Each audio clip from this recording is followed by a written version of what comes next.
Inilah burung yang seringkali hanya terdengar suaranya saja tanpa terlihat penampakannya. Dibandingkan dengan burung lain yang dapat dengan mudah kita lihat di mana-mana, burung hantu memang lebih misterius. Matanya besar dan tajam, sehingga penampilannya terkesan menakutkan dan menyeramkan. Terutama jika kita melihatnya di malam hari. Barangkali itulah mengapa di sebagian masyarakat di tanah air, kehadiran burung hantu dianggap sebagai pertanda kematian. Konon, jika burung hantu hinggap di depan rumah, artinya akan ada orang yang meninggal di rumah itu dalam waktu dekat. Ada pula yang percaya, kedatangan burung hantu menjadi pertanda adanya hantu atau makhluk mistis lainnya di rumah. Sesaram namanya, burung ini sering dikaitkan dengan hal-hal mistis. Beberapa mitos bahkan menyebutnya sebagai burung pemanggil roh.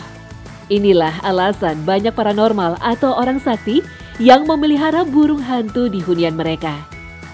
Namun bagi Far dan Khan, burung hantu tidaklah seseram namanya. Burung hantu, serem gak sih? Kenapa? Serem gak sih? Kan katanya kalau zaman dulu kan kalau ada suara burung hantu nanti ada apa gitu. Enggak, justru kita mau ngedukasi juga Mbak sebenarnya, karena nggak semua burung hantu juga aktivitasnya hanya malam. Jenis kayak Eastern Grass Owl dan Barn Owl yang di belakangku ini, mereka juga suka beraktivitas di siang hari. Dan identik burung hantu kan bener kata Mama Is, itu kan yang mistis-mistis itu sebenarnya benar atau enggak sih bro? Ya balik ke masing-masing, kalau gue sih nggak percaya ya, karena gue juga keep ini di rumah ya aman-aman aja. Karena namanya aja. Jika tidak menyeramkan, lalu mengapa dinamakan burung hantu? Presenter Irfan Hakim pun punya jawabannya.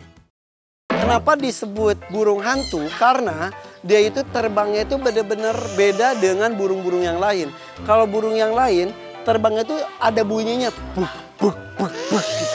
Tapi kalau dia itu selain itu ya nggak ada bunyi, jadi senyap aja.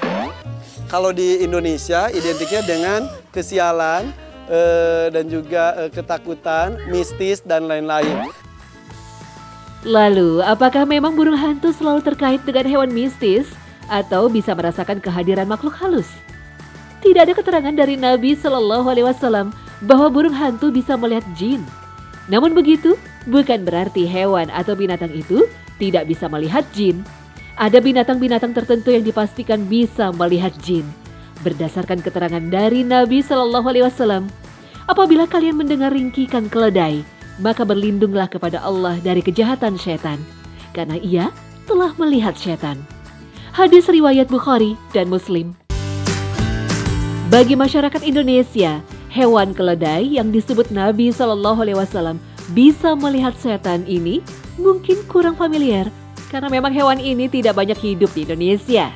Meski begitu, dalam riwayat lain, Nabi Shallallahu Alaihi Wasallam mengabarkan pada kita tentang hewan yang bisa kita temukan sehari-hari, yaitu anjing. Binatang yang satu ini bisa melihat jin dan setan. Jika jin dan setan berada di sekitarnya, binatang ini bisa melihatnya. Itulah mengapa terkadang kita mendengar lolongan anjing di malam hari. Boleh jadi ia tengah merasakan atau melihat makhluk halus. Rasulullah bersabda, jika kalian mendengar lolongan anjing dan ringkikan keledai di malam hari, maka berlindunglah kepada Allah, karena mereka sedang melihat apa yang tidak kalian lihat. Hadis riwayat Abu Daud. Keberadaan burung hantu tentu bukan hanya penghias dunia saja. Ada hikmah di balik penciptaan hewan-hewan di muka bumi. Al-Quran bahkan menyebut para hewan itu sebagai umat, seperti halnya manusia. Allah Subhanahu wa Ta'ala berfirman, dan tiadalah binatang-binatang yang ada di bumi dan burung-burung yang terbang dengan kedua sayapnya, melainkan umat-umat juga sepertimu. Tiadalah kami lupakan sesuatu apapun di dalam Alkitab, kemudian kepada Roblah mereka dihimpunkan.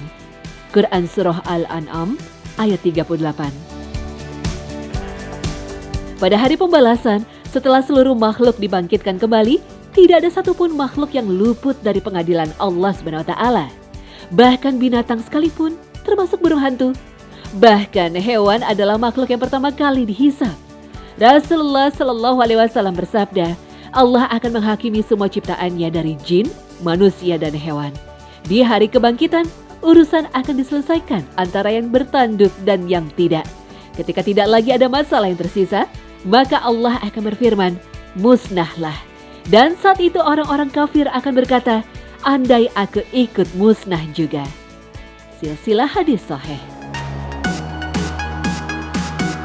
Rasul Shallallahu Alaihi Wasallam juga berpesan, kasihanilah siapa yang ada di bumi ini, niscaya kalian dikasihani oleh yang ada di langit.